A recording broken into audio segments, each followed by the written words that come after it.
Hello and welcome to episode 4 of my journey with the Enchanted Map Oracle card deck by Colette Baron Reed as illustrated by Jenna Della Grataglia. And again, here's the deck. Sorry about the reflection, maybe you can see it there. And yesterday I pulled Slow and Steady. One of these days I'll get the hang of how to show you the cards so that you could actually see them. Yeah, I'll work on that, folks, sorry. And I did pull this in the protection reverse position, so again, it was a little extra medicine. And on the last episode, I talked about a dream I had that as I was reading in the book about this card, the dream came to mind where I can't put the brakes on my car. I'm driving and there's construction and lane changes and my seat's not adjusted right. And it's a very difficult navigation. And I see a big red light and a woman attempting to cross the street. And honestly, it was as if she was waiting until the exact moment where she knew I was going to go through that intersection and I hit her. She looked right in my eyes and I hit her. And I thought, well, that was kind of a deep thing to talk about and to share. And interestingly, my journaling was pretty much around that dream and this card. In particular, it says, apply the brakes and become more aware of what is happening in the moment. That simple sentence, small sentence, made a world of difference for me. And I did a lot of journaling and meditating around that. And, in my dream, I believe that the people I dream about, the scenarios, are reflections of myself or components of me. So, I'm standing there looking right at me and I don't apply the brakes. I can't find the brakes to stop in the moment and be aware of what's happening. That was pretty profound for me. Having that dream that morning and then pulling this card that says, slow the fuck down and look at exactly what's going on. And we talk about this. It is so hard to put into practice. Again, in such an impulsive, addictive, fast-paced society, to sit and be with your thoughts, to know what your thoughts are, and to breathe and just to focus on right here, right now. What is right in front of me? Because that is all there is right here, right now, in that moment. So I found this simple, slow and steady card, this simple sentence to be very unearthing for me. It unearthed a lot of treasures.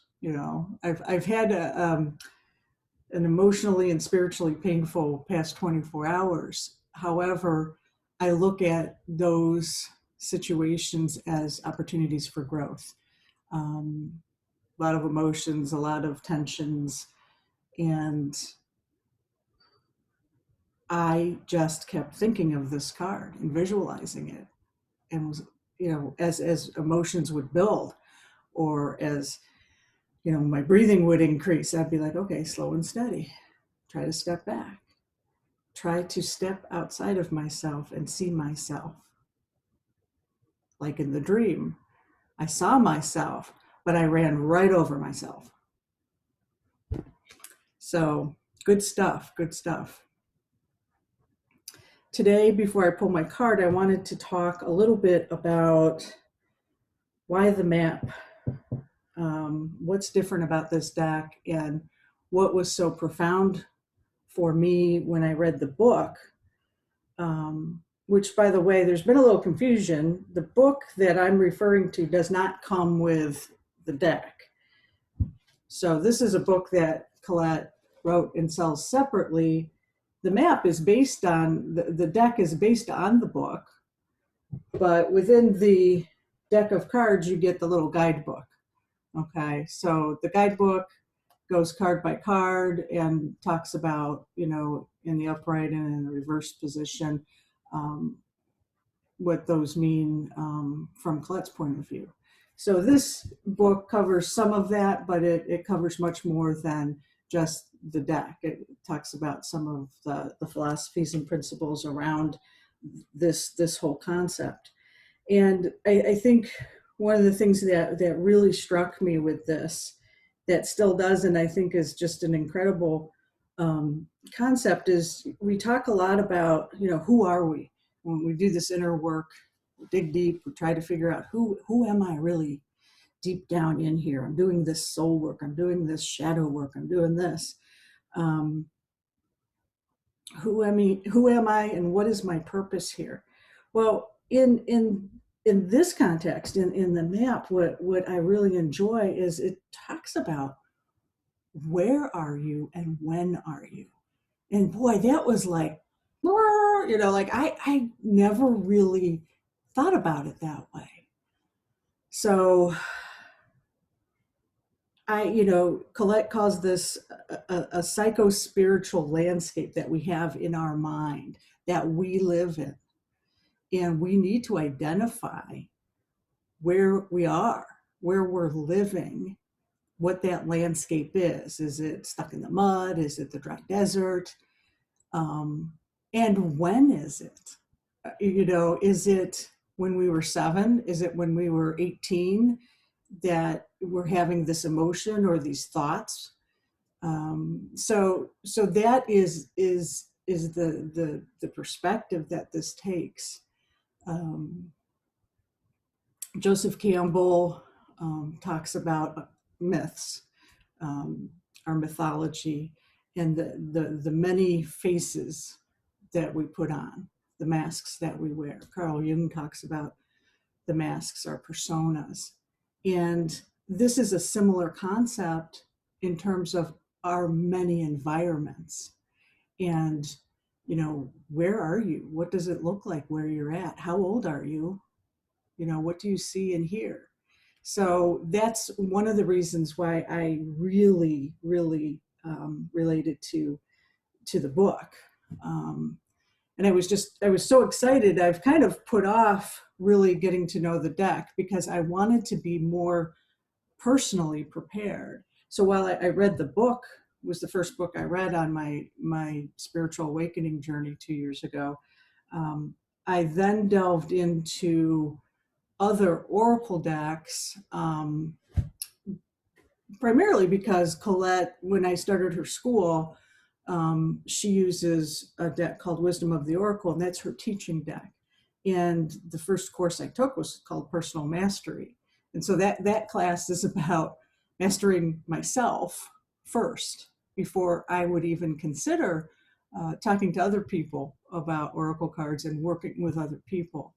And so I just wanted to put that out there. And I'll continue to talk on some of these concepts as we go on and as I journey further into the Enchanted Map. So the other thing I wanted to talk about today is the questions. So I had mentioned in a previous video that these oracle cards are not predictive. They don't predict the future. They're not fortune telling. You co-create your reality with your higher power, whatever you choose to call that. That's between you and your higher power. I do know that my thoughts create my reality, and the stories that I tell about myself and that I may or may not be stuck in create my reality. So, excuse me.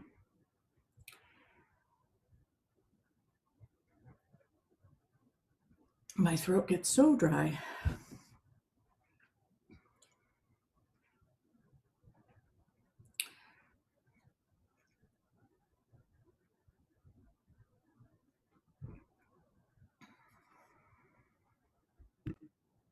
Sorry about that. I had to stop the recording because I had to little coughing fit and little tickle in my throat. So now I'm back. So about the question, again, not predictive. You create your reality with your thoughts and your higher power and that whole relationship.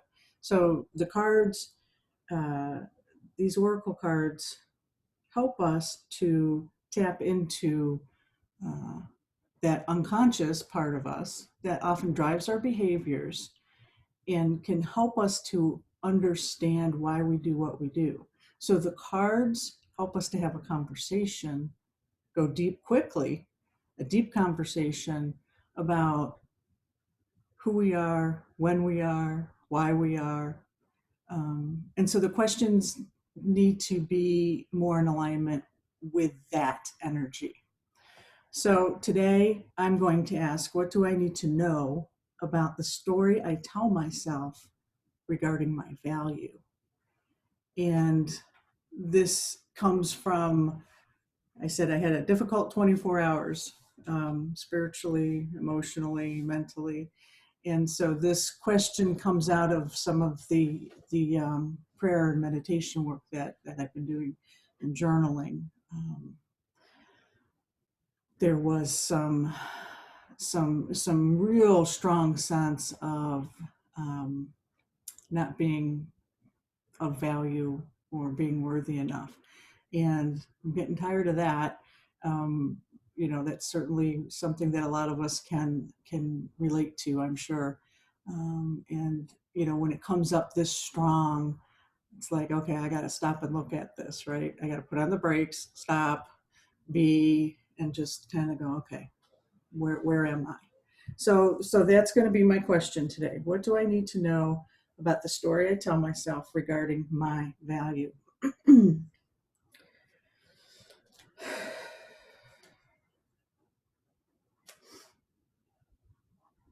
And I intend to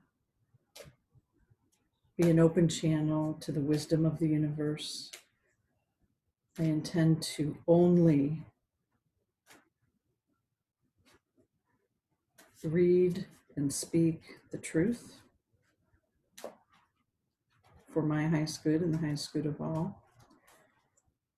I invite my ancestors and spirit that love me unconditionally, my guides, the divine, my higher self, to be witness to this in love and light. Cards are wanted to come out and talk to me today.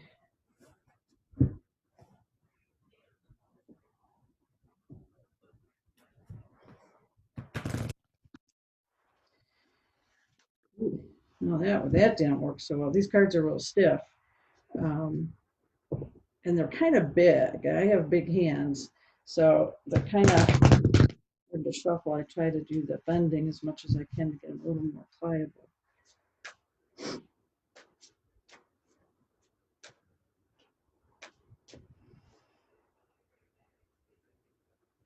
Okay. Another protection card. Yay! Because, that's extra medicine, protection reverse. And I actually know this card pretty well. It's called Follow the Leader. Go down here. And of course, I did it in protection that way. I've probably pulled this card half dozen times for myself, and recently have pulled it for somebody, a client of mine that I'm working with. And it's just a beautiful card. There's this green grass, there's a hill, there's the path, which is very similar to the talisman path. It's that nice winding path. There's a beautiful illuminated fairy on the path. There's birds, ducks, geese, and there's a big oak tree at the top of the hill. Big oak tree, strength, And that to me, the oak tree is strength and courage. And there's a clock in the tree, which always makes me think of, it's not about my timing, it's about divine timing, God's time. And there's some flowers in the foreground. Um, so again, I'm going to remind you of my specific question, which is, what do I need to know about the story that I tell myself regarding my value? And so we're going to go ahead and read from the guidebook. And again, I'm just going to read the reversed position. Well, first I'll read you the essence of Follow the Leader. Every life is a teaching tool for others. Your authenticity and honesty are an example to those around you.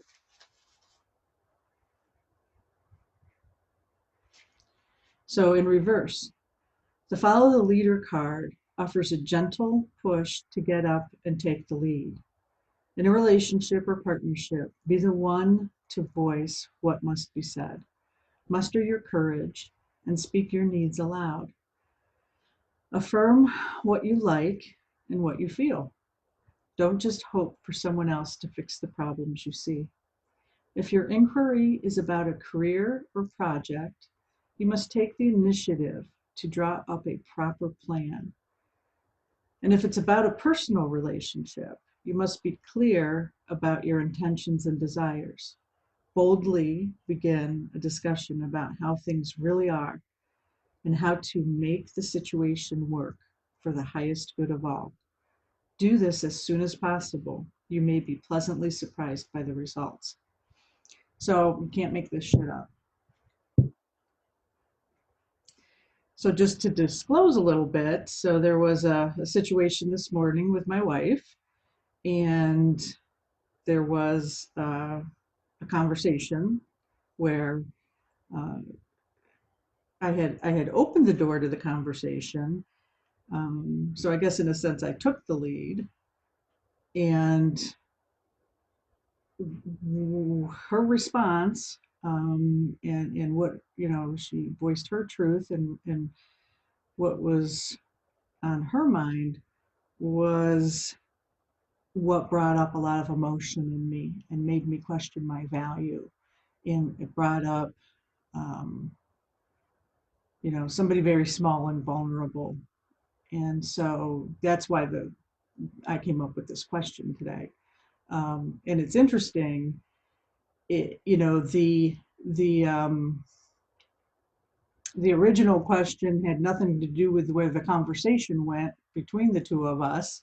However, it ended up where we decided that it turned into more of a career or project for me. And I needed to take the initiative to literally draw up a proper plan. And it says, if your inquiry is about a career or project, you must take the initiative to draw up a proper plan. That's why I say you can't make this shit up. I mean, we literally talked about that. I am not somebody that does that. I don't balance my checkbook. Well, in the past, I do now. But I don't plan things. I'm not a planner. I kind of wing it. I'm like, yeah, that feels good. I kind of just go with the flow, kind of, maybe, or then I get indecisive and willy-nilly, and then, oh my God, there's a squirrel. So, and my wife is very, planning, and this is a goal, this is a goal, this is a goal. I'm like, oh, well, maybe goals change, who knows?